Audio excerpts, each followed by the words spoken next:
लोकसभा में आज मासिक बैठक में तमाम पदाधिकारी जुटे हुए हैं। हमारे गाजीपुर जिला के जिलाध्यक्ष और प्रखर वक्ता गोपाल जी का आगमन हुआ है। आज जखनिया की बैठक रही है सर। तमाम कार्यकर्ता है, तमाम पदाधिकारी हैं, लोगों को सातों विधानसभा आपने भ्रमण किया है। क्या 24 के रात है?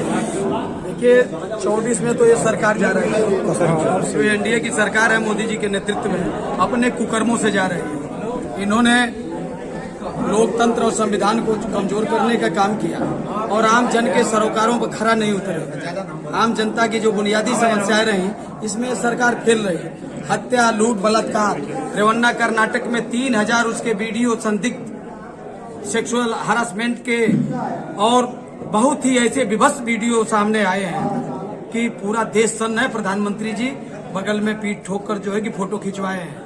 उनके गठबंधन के वो नेता थे और वो वीडियो आते ही वो देश छोड़कर भाग गए जर्मनी। उनका बाप भी भाग गया। ऐसे ऐसे लोग बीजेपी में हैं जहां बेटियां सुरक्षित नहीं है, बेटियों की सुरक्षा की बात करते हैं।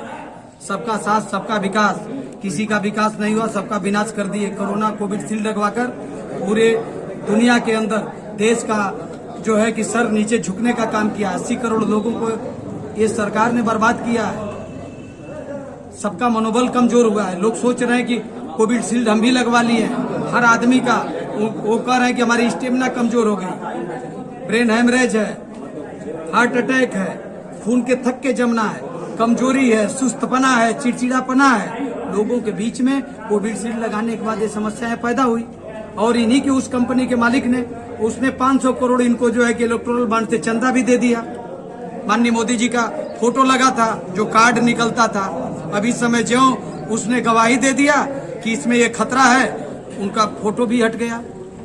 अध्यक्ष जी, गाजीपुर में एक और लड़ाई छिड़ गई है कट्टा बनाम कलम का नारा। अरे ये कहाँ, कौन कलम के पुजारी हैं? कौन? ये मुद्दों से भटकाने के लिए लोग बहस करते हैं। आरएसएस का एक संगठन है जो इस ढंग से चर्चा कराता है। उनको कहना चाहिए कि हम कलम के लोगों को निःशुल्क शिक्षा देंगे, कलम के पढ़ने वाले नौजवानों को हम रोजगार देंगे, सरकारी नौकरी देंगे। निजीकरण कर दिया, रेलवे में कर दिया, अग्निवीर बना दिया। एक जवान जो है पंजाब का शहीद हुआ, शहीद का दर्जा नहीं मिला, देश का झंडा उसके ऊपर नहीं चढ़ा गया। कहाँ ये सोए हुए थे? पूरा नौजवान इनका इंतजार कर रहा है इस देश के अंदर। वो किसी जात धर्म मजहब का है, पढ़ने वाला नौजवान ये इंतजार कर रहा है कि इसके भविष्य को इन्होंने बर्बाद कर दिया। जो तैयारी करता था दिल्ली में, कोटा में, इलाहाबाद में, देश के अच्छे अच्छे इंस्टीट्यूटों में, गरीब माँ बाप के बेटे थे, रिक्शे चलाकर लोग अपने बेटे बेटियों को पढ़ा रहे थे, सोच रहे थे कि ये कल नौकरी करेगा। सब नौकरियों को इन्होंने बर्बाद कर दिया। जो बचा उसका निजीकरण करके खत्म कर दिया। जो थोड़ा बहुत आईएएस आईएएस जो हमारे सिलेक्ट होते थे, उसमें तो कुछ ले रहे हैं, कुछ लिटरल इनकी एंट्री हो रही है। तो बैकडोर से जो है कि वहां पर नियुक्तियां करने का काम कर रहे हैं। तो ये समस्याएं बहुत है, उससे ये भटकाते हैं। ये ऐसा कुछ बोलते हैं कि आदमी उधर बहक जाए। ये इनको बात करना चाहिए कि 10 साल में सरकार चला के आया हूं साथियों। ये काम हमने गरीब के लिए, कमजोर के लिए किया, किसान के लिए। इनसे पूछिए, देश में सिंचाई इन्होंने मुफ्त किया। माननीय अखिलेश यादव ने उत्तर प्रदेश में नलकूप और नहरों का पानी मुफ्त करने का काम किया था। किसानों के लिए माननीय अखिलेश यादव ने 5 लाख रुपए का बीमा किया था। इन्होंने क्या काम किया?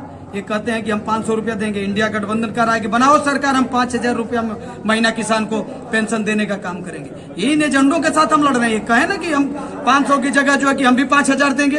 ये कहें कि 30 लाख नौकरी जो है कि हम दिसंबर तक हम नियुक्ति पत्र दे देने का काम करेंगे। इनके अंदर साहस हो तो ये कहें 10 साल सरकार चलाए हैं, अपनी सरकार की उपलब्धियों को बतावें।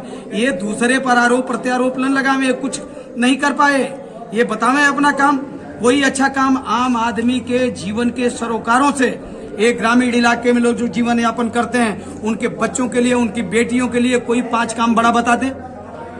उन लोगों के लिए गांव में जो मतदाता है, आम मतदाता है, और इसके बाद नहीं हुआ तो इनका मन तो इतना उत्साह से भर गया कि ये जो प्रत्याशी है, ये नेता बतिया रहे हैं इस बात को। ये कहे 400 से पार करवा दो, हम संविधान बदल देंगे, हम लोकतंत्र को, लोकतंत्र नहीं रहेगा देश में। जो एक वोट देने का अधिकार यहाँ की आम जनता को, गरीब को, दलित को, वंचित को, शोषित को, रिक्शा चलाने वाले को, जो समाज में खड़ा, जिसके पास जगह जमीन नहीं है, इस देश के अंदर भीख मांग कर खाता है, उसे भी वोट देने का अधिकार बाबा साहब भीमराव अम्बेडकर ने दिया था।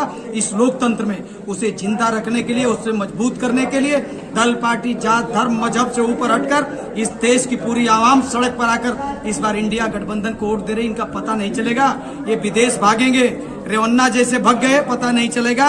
ये लोग दिखेंगे नहीं। ये तो अपने अस्तित्व की लड़ाई के लिए इनका अनाप शनाप बयान देखिए। एक भी अपने एजेंडे पर कहीं बात कर रहे हो तो इनसे पूछिए। आप लोग भी साहस जुटाइए। ये जो ऐसे सवाल उठाते हैं, इस तरह के इन चीजों को ये आपके सामने रखने का काम करते हैं। आप सवाल इनसे दागिए कि आप रोजगार के सवाल पर बढ़ो, आप शिक्षा के सवाल पर बढ़ो। जीडीपी का कोठारी आयोग ने कहा था देश की आजादी के बाद कि 6% खर्च होना चाहिए। देश में जो आबादी बढ़ रही है उसके अनुसार महाविद्यालय विश्वविद्यालय सरकारी क्षेत्र में होने चाहिए। इन्होंने तो सब के सब निजीकरण कर दिया, प्राइवेट में कर दिया। जिला अस्पतालों का निजीकरण करके पीपी मॉडल में मेडिकल कॉलेज बनवा दिया। उन मेडिकल कॉलेजों में जो हमारे सरकारी हॉस्पिटल थे, माननीय अखिलेश यादव ने 200 बेड का अत्याधुनिक अस्पताल दिया था गाजीपुर को, इन्होंने मेडिकल कॉलेज में परिणित किया। ये जिला अस्पताल बना पाए, उसकी जमीन कहीं एक्वायर किए, उसके लिए कोई नियम कानून बजट में कोई प्रावधान इन्होंने 1 रुपया का किया कि जिला अस्पताल बनवा देंगे तो यहाँ के गरीब के लिए, गाँव के लोगों के लिए सुविधा हो जाएगी, जो निःशुल्क चिकित्सा पाने का काम करेंगे। तो इनसे आप सवाल करिए, बुनियादी सवालों पर इनसे बहस करिए। मीडिया का भी धर्म है। मीडिया के लोग जो ये बड़े घराने हैं बिक चुके हैं। अभी आज तक की एंकर आई थी, अपना हेलीकॉप्टर दिखा के लंका मैदान से चली गई, हेलीकॉप्टर ही दिखा रही थी।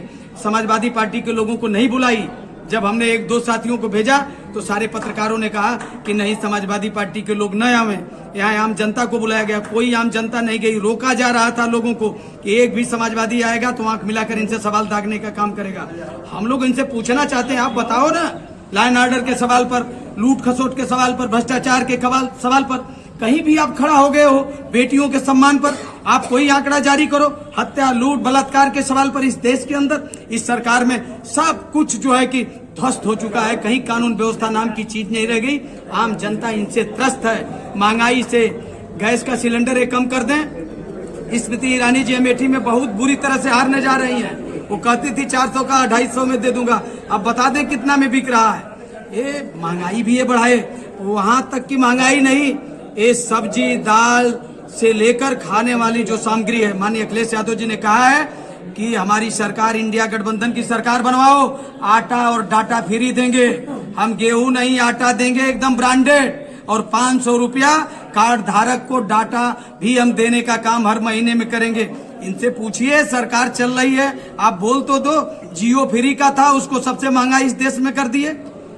लेकिन समाजवादी पार्टी इंडिया गठबंधन ने तय किया है कि हम जो है कि डाटा और आटा फ्री देंगे। हम किसान आयोग का गठन करेंगे, किसानों का कर्ज माफ करेंगे।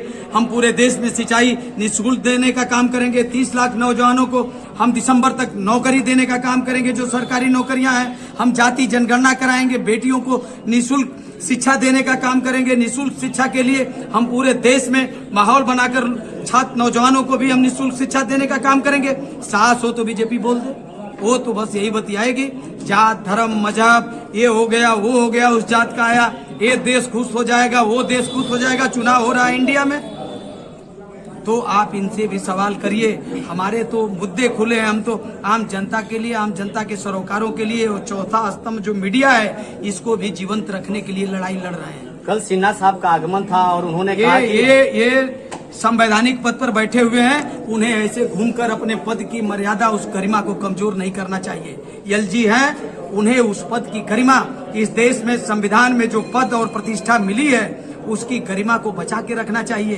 कल जो आया, माननीय सांसद जी की उचौरी में मीटिंग चल रही थी, उनका आगे कार्यक्रम था, वो उपराज्यपाल है, उधर से वो जा रहे थे और 1-2 किलोमीटर पहले से ही बाजा बज रहा था, सारी गाड़ियां हुटर बजा रही थी। चुनाव आचार संहिता का ये पालन है। जब इस देश में आप उसका पालन नहीं करवाएंगे तो उस पर कैसे आप बोल पाएंगे? ये वो लोग हैं जो अपनी चीजों को नहीं दे सकते, लेकिन हम उनका सम्मान करते हैं कि संवैधानिक पद पर हैं, उस गरिमा को रखें। इस चुनाव में, चुनाव तो हमेशा लोकतंत्र में आते जाते रहेंगे, लेकिन आप परमानेंट हमेशा पूरे आजीवन राज्यपाल नहीं रहेंगे। जो जिम्मेदारी आपको आज को मिली है, माननीय पद पर आप बैठे हैं, माननीय राज्यपाल हैं, आपका सम्मान है, लेकिन उस गरिमा को आप आचार संहिता को कमजोर करने का काम न करें। इसका भी ध्यान दें कि इसका कहीं उल्लंघन न हो। भले शासन सत्ता सब कुछ आपका है, लेकिन आपको अपने पद और प्रतिष्ठा का सम्मान स्वतः रखना चाहिए। अध्यक्ष जी 2 सवाल किए। उन्होंने कहा कि देश को 70 सालों में जो नहीं किया वो 10 साल में हमने तीसरे नंबर पे कर दिया। पहला सवाल, दूसरा सवाल उन्होंने कहा कि आंख के धुओं से माताएं अंधी हो जाती थी, रसोई गैस डालकर मोदी जी ने देश को बहुत बड़ी उपलब्धि दिया है। यही तो बात है कि ये किन लोगों को सुनाते हैं। चले जाते गांव में और वो महिलाएं तो वो बता देती हैं, सिलेंडर कोने में रख दिए।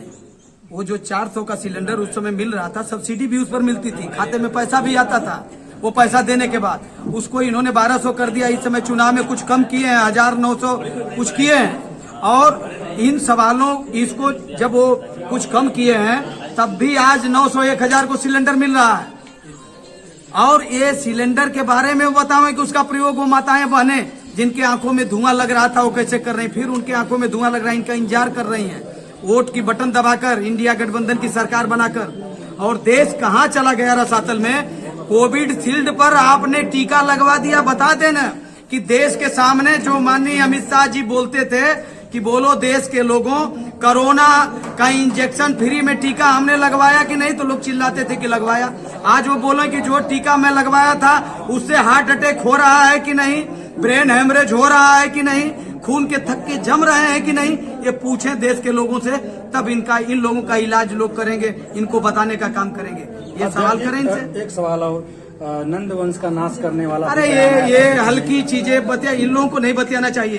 कोई लोकसभा का पार्लियामेंट का चुनाव लड़ने वाला व्यक्ति इतनी किसी समाज का हो, इसमें सफाई क्या है कि हम इस नंदवंत को नहीं कहे, उनको नहीं कहे, मैं चाणक्य को कहा।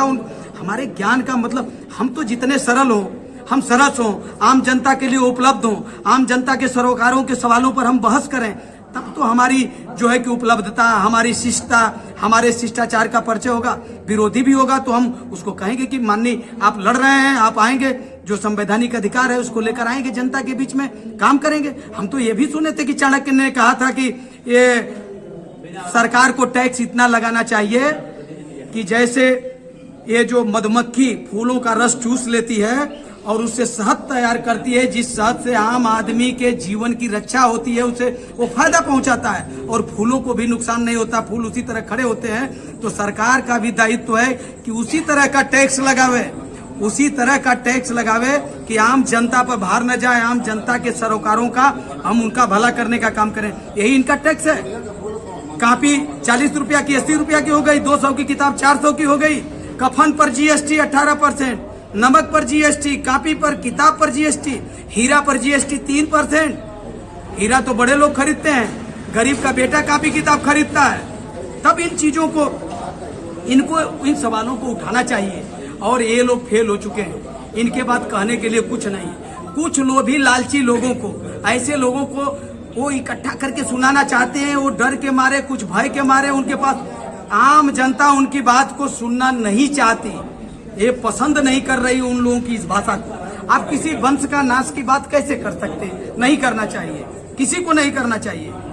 और ये अगर मुंह से निकल भी गया हो तो वो अलग की बात है। ये कहना चाहिए कि 10 साल में इतना काम हमने किया।